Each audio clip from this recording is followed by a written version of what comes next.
So just a quick review of the New Balance FuelCell RC Elite V2. So I got these about a week and a half ago. This is the second version, as you can probably guess, from the V2 version 2. I'm guessing that stands for although. Actually check. So it comes in a nice, what VR is this? Purple color, and it reminds me of a Willy Wonka Whipple Scrumptious Fudge Mallow Delight. Shout out to the OSW review boys. So on one shoe we have a kind of golden NB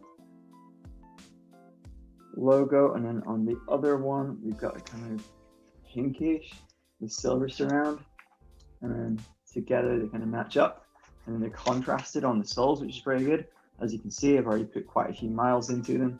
I've done a long run, I've done a tempo run, I've done some faster stuff in them, some strides, and some intervals. So yeah, pretty much everything that you would do as part of your normal training. These are a heck of a lot cushier, spongier, softer, or whatever you want to say, with regard to the foam, than the RC Elite V1s.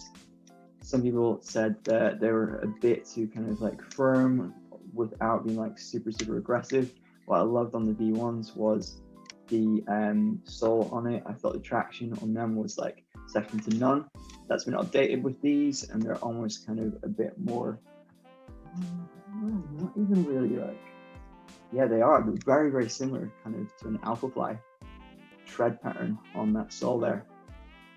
And some other things which is a little bit similar-ish to an Alphafly, not at all in terms of ride necessarily, other than having quite a big stacked up heel, but the fact that the carbon, as you can see in there, is exposed. So when I took these out for my first run, I got pretty disillusioned after about 4 or 5 miles at tempo, because I thought I thought stupidly that one of the, I think it was the left carbon had somehow, the left carbon plate had somehow like cracked or moved in the foam, and it felt like the whole of the plate was moving back and forth with every stride, unless like I perfectly kind of struck on my toes, which I try to do anyway. I'm definitely more of a forefoot to midfoot striker, as you can kind of see from the tread pattern anyway. But yeah, I thought there was something wrong with it. Turns out there wasn't anything wrong with it at all. I got home and there was massive, great big like stone stuck in there, pretty much like wedged in the size of that little space. And you know, these are meant for road racing, they're meant for marathon racing, so it's not going to be an issue for you. You shouldn't really take them off road, but I just happened to somehow step on one, I guess, somehow. Obviously, like, took that out, and these have been absolutely fine ever since. They perform pretty well. They're not the most aggressive, like, not as aggressive as, say, a Vaporfly or Vaporfly Next Percent. I would say that they are definitely more a marathon shoe than like a fast kind of 5 to 10k racing shoe. That's obviously not to say that you can't run faster than them, because you absolutely can. They don't weigh very much compared to a Vaporfly Next. So shit time in there. Compared to Vaporfly Next, they are slightly heavier, I think, but there's not really like too much in it. But yeah, just not quite as aggressive on that kind of toe off snap as a Vaporfly Next.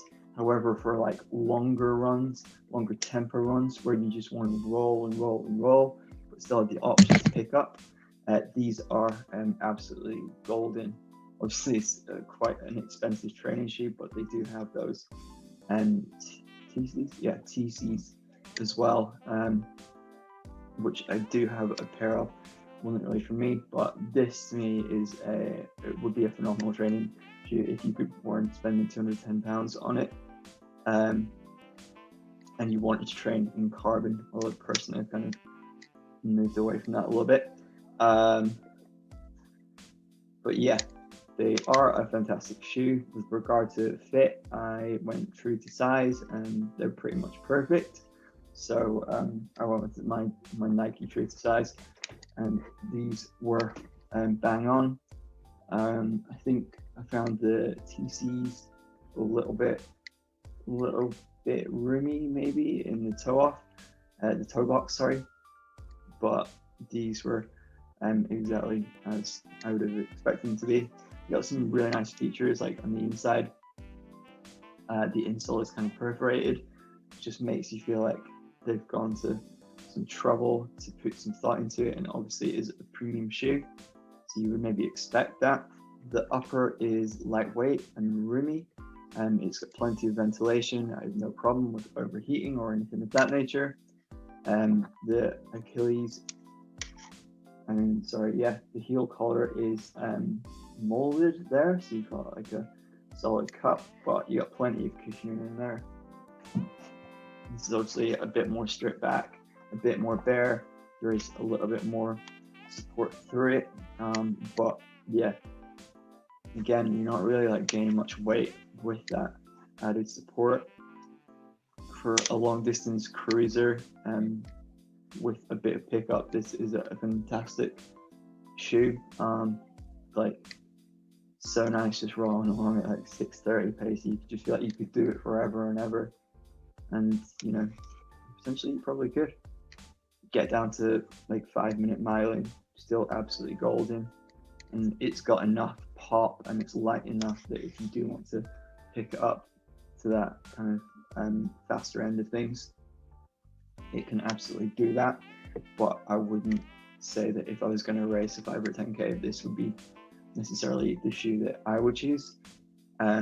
If you were a heel striker, then that might, I mean, I've not really tried to heel strike in these, to be honest with you. But if you're a heel striker, then you might find that you get quite a lot of a bounce out of that. So maybe, I suppose it maybe goes against what plate's for, but maybe that would work out for you and you would actually see kind of a performance benefit of it, because that is a heck of a lot of really, really cushy, really bouncy foam. And I think the foam in this is lush, definitely is how I would describe it. Is lush, plush. It's a lovely foam. So yeah, overall I would probably give it, like, if I was to rate it out of 10 for what it is, a premium marathon racing shoe, couldn't really fault it. It's not quite as aggressive as I would like, but I'm not really a marathon racer. For half marathon, I would potentially still go for a Vaporfly, but I think maybe that would depend on your weight. I think if you were slightly heavier, then this would be a fantastic option for you.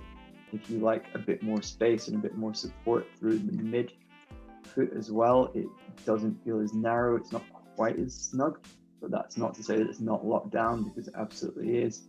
You do have like your extra lace holes as you'd expect, but not at all required. Like no issue with the shoelaces coming undone or any kind of slippage or anything of that nature.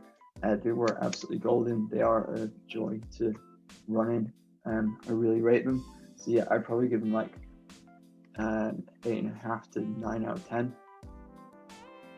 Yeah, fantastic shoe. Hopefully you enjoyed that. Hopefully you found it useful. I'll try and get some more very, very soon. I've got some Asics Metspeed Skies set over there. I've tried to include some books here in the bookcase to make me look at least slightly more intelligent, academical, whatever. And I just really, really, really want to get back to running fast, but I'm not sure why I'm telling you this. Anyway, hopefully you found this interesting. I've got some more, like I say, reviews I want to do. I'd really like to get my hands on some primes, although I'm not sure really what the point of them is with that illegal stack height, just to see how they compare. I'm not sure about the Adios 2s, but we'll see. I'll maybe get a pair of those and do a review of those.